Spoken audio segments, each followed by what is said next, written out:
Hey everyone, it's Matt, and welcome to part 6 of my series on myelofibrosis called Slayin that MF, the Gift of Life series.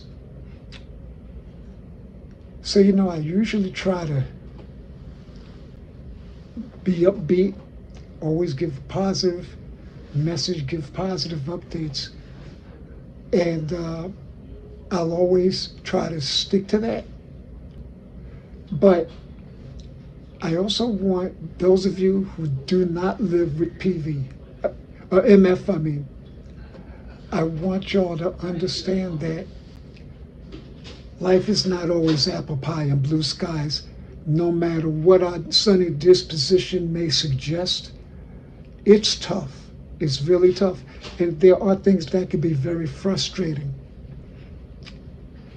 For instance, now, again, look at me. I'm not a big guy. I've never been a big guy, although back in 2011 I had gotten all the way up to 190. And prior to that, and even after that short period, I was about 160 to 165. And of course, since I had the transplant in November of last year, I've dropped about 30 pounds or so. So I'm in the 130 range now.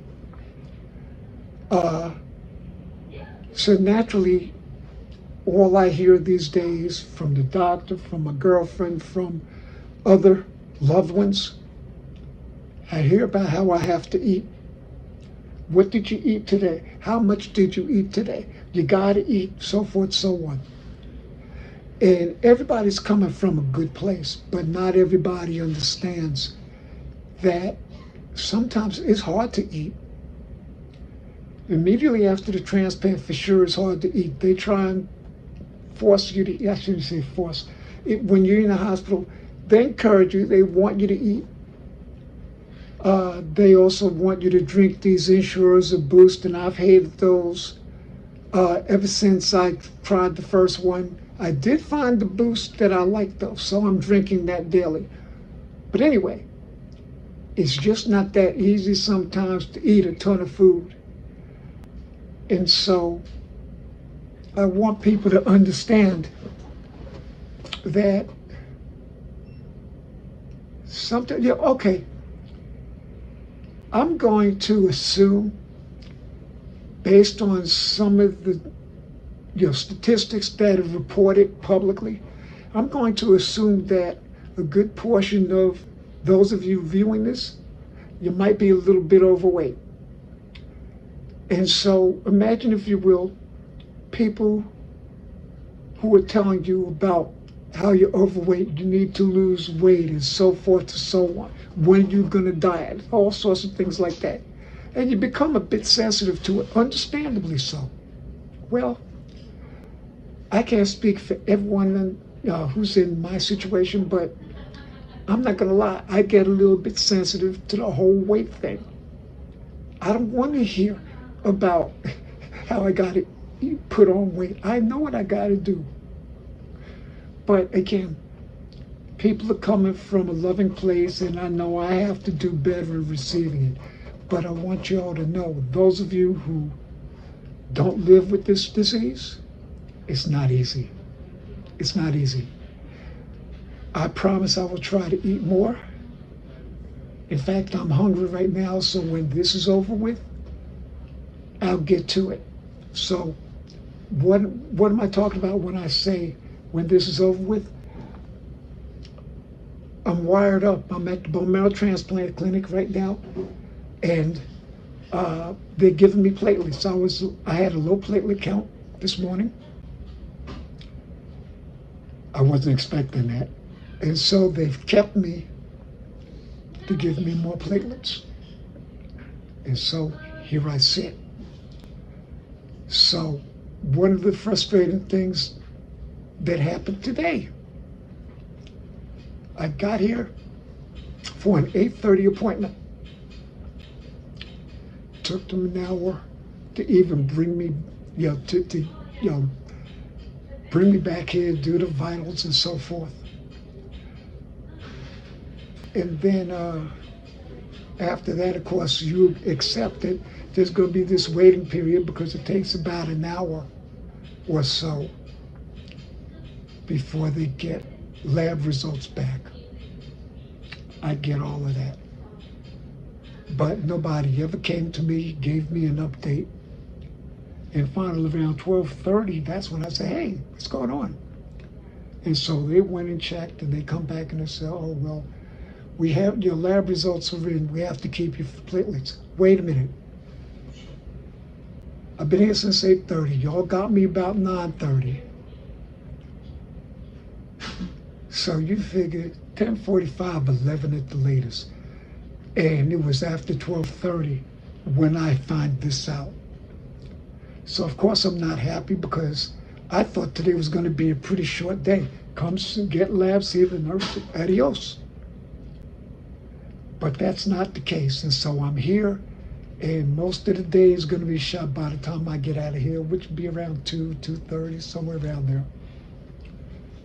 But the bothersome part is the lack of communication, and usually they're better than this at this hospital, at this clinic.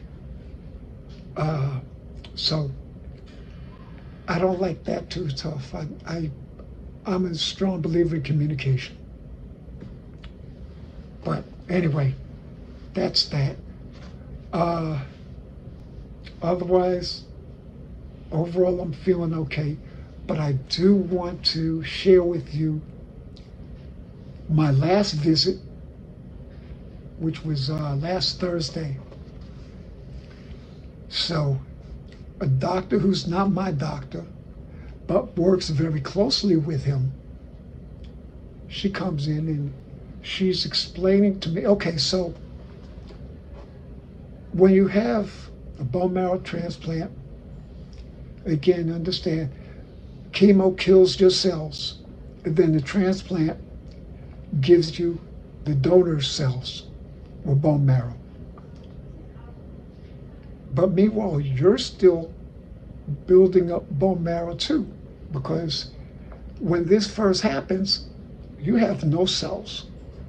It takes time for the donor cells to mature. It takes time for your cells to mature. So there's this tug of war going on between the two sets of cells. Which one is going to be dominant? You want the donor cells to be dominant. And that hasn't been the case for me. And so this doctor comes in Thursday, and basically what she said was, we can't do anything more for you at this point. Giving you another bone marrow transplant, it's going to be less than a 50-50 chance that it'll be successful. We will continue to support you with blood transfusions. Well, the way it sounded to me was, this is it, curtains. And so I even said that to my girlfriend. I said, I think this is it.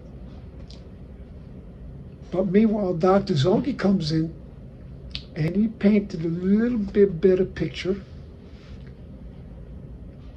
And he says, no, he says, even with your bone marrow growing, he said, we want the donor's bone marrow to be dominant, but yours might become dominant.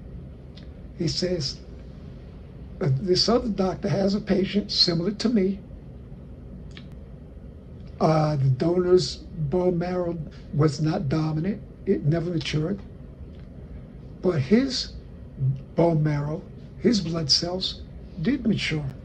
And so here it is 5 years later, and the guy's still alive. So Dr. Zoga says to me, we're going to monitor you for the next 3 to 6 months. I said, okay. So we'll see where we are in 3 months. I'm hoping there's improvement. If not, depending on how much improvement there's been, that'll determine whether I'm even going to fool around with another 3 months. You know, I might just say, you know what, I don't want to do this. But we will see. We will see. And so there's hope. And so I got to hold on to hope for now. But it's not easy. It's not easy. And I always knew this was going to be a long road, but boy, I've done this the hard way. I really have. And not by design, certainly not. But it is what it is, right? So anyway, like I said, I don't want this to be a down message, but you want to be transparent about these things too. The only way I can really help those of you who might be going through this, or maybe you're a loved one of someone who's going through it, this is transparency.